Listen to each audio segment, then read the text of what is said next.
là, c'est une voiture, ce qu'on appelle sortie de grange, c'est même marqué dessus. Oui, tout à fait. C'est une voiture sortie de grange il y a 1 mois et demi. Alors c'est une voiture qui a été qui est restée pendant 10 ans dans une grange à Nîmes. Ouais. Alors elle a un passif, elle a vécu. C'est une voiture qui servait au quotidien chez un couple de personnes âgées, qui est devenu âgé avec le temps bien sûr. Donc un jour le carburateur a lâché et ils n'ont pas souhaité faire de frais supplémentaires sur la voiture vu l'état déjà. C'est donc une première main, enfin, c'est une deuxième main pour avec vous. Absolument. Ouais, hallucinant. Voilà. Et donc elle était dans son état, dans cet état-là. Elle était dans cet Au état-là. niveau carrosserie, vous n'avez rien fait. On n'a rien fait. Alors on a mis un petit peu d'après aux endroits où c'était vraiment trop rouillé pour la protéger avant de la rentrer en carrosserie. C'est une voiture par contre sur laquelle on a un petit peu refait. Alors quand je dis on a, c'est avec les amis du club. On a refait un petit peu la motorisation pour justement pouvoir la sortir, voir si elle était viable. Le châssis est sain, la structure même de la voiture est très bonne. Mais c'est une marque surtout qui n'est pas connue. Ah oui, c'est une marque très peu connue. Elle a été produite, alors c'est une voiture qui a été produite à 2200 exemplaires. Aujourd'hui, on estime qu'il y en a 200 encore roulantes dans le monde. Dans le monde. Donc en France, c'est ultra rarissime. En France, c'est ultra rarissime. On pense qu'il doit y en avoir une petite quinzaine en France. La majorité des véhicules sont en Allemagne. Pardon. Il y en a encore peut-être 5 à 10 en Italie. C'est une marque qui est germano-italienne, si on peut dire ça comme ça. C'est une voiture à la motorisation allemande, Ford, et au design italien. Alors pour moi, c'est le compromis absolu entre une belle moto qui passe, entre le design italien fabuleux et la motorisation fiable de l'époque, bien sûr.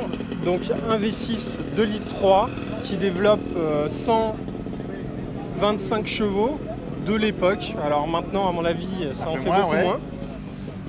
Voilà, un intérieur cuir. Pour moi, c'est vraiment italien, il y a la plaque. Ah oui, il y a la plaque de l'époque. Et donc c'est assemblé. Ça a été assemblé à Turin, alors avec un châssis Ford amené jusqu'à Turin par les Allemands, les carrossiers italiens qui ont travaillé sur les chaînes dessus avec la motorisation allemande et les voitures renvoyées en Allemagne pour rentrer dans le circuit de commercialisation et la vérification de la fiabilité. Alors c'est des voitures qui valaient assez cher à l'époque, avec une motorisation pas forcément comme celle de la Fiat Dino où on retrouve un moteur de prestige. Donc c'est une voiture qui n'a pas rencontré un succès vraiment commercial. Elle a fait patienter jusqu'à la sortie de la Capri. Parce qu'en fait, c'était vraiment une marque à part entière. C'était une marque à part entière. Pas du tout Ford. Alors c'est une commande de Ford. Par contre, commercialisée avec le logo Audi, mais dans le réseau Ford. D'accord. Et à l'intérieur, donc c'est un traitement pareil, je suppose, un peu plus luxueux. Alors c'est toujours. Donc on rappelle que c'est une sortie de grange. Donc voilà, elle est dans son vraiment, état. C'est quand même assez succinct au niveau des compteurs. Ah oui, ça a été fait un peu. À la va-vite, non ? À la va-vite, on croirait. Alors il y a des particularités. Par exemple, ce modèle a des contours et des manos Jaeger. Alors que les autres modèles, Veglia, non ? C'est des Veglia. Ouais. Donc il y a une toute petite série, personne ne sait pourquoi, qui a été fait. Alors c'est voilà. Vous avez acheté des pièces. Oui. Alors, et donc c'est donc une 2+2 avec un profil un petit peu fastback. Oui. Ça rappelle vraiment la Mustang fastback de l'arrière. Et donc c'est quelle année ? C'est 68 celle-ci. Le prototype est sorti en 66 au Salon de Genève. Et ensuite ils ont lancé la production du fait des commandes. Voilà, c'est notre coup de cœur en tout cas pour les membres du club. Et donc elle est restée combien de temps sans tourner ? Sans tourner 12 ans. 12 ans, d'accord. Et démarrage ? Démarrage avec un petit peu de travail, sans problème. D'accord, vidange classique, vidange carburateur, nettoyé, batterie, etc. Voilà, bougie et tout ce qui va bien. Et un train de pneus, le freinage. Voilà, pour pouvoir l'échappement. Et la carrosserie a l'air saine, non ? Il y a quelques petits points. Non, il y a vraiment.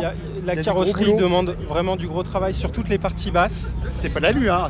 Non, ça reste de la tôle italienne de l'époque. D'accord. Donc vraiment qui a tendance à faire de la dentelle. Donc voilà, à côté, on peut voir quand même le résultat de ce que ça peut donner. Et ce que ça donne. Une fois restauré. Sortie d'usine.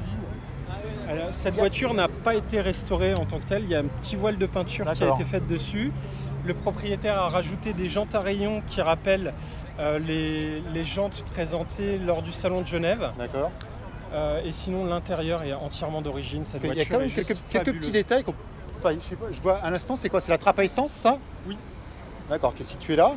Et il y a je trouve qu'il y a une vue, une lunette arrière qui est magnifique. Oui. Alors, on doit bien cuire l'été dedans. Ouais. On va pas essayer avec les enfants à bord encore. Mais voilà. Donc, vous pouvez voir l'adresse du site qui est là. N'hésitez pas à aller voir. Il y aura. Et donc, elle a été rouge d'origine, évidemment. Elle est complètement passée. Elle était rouge d'origine. Qui devait être un rouge assez profond, un rouge un peu italien à la Ferrari. Absolument. Donc, voilà. Le temps, le soleil, les intempéries ont fait leur œuvre.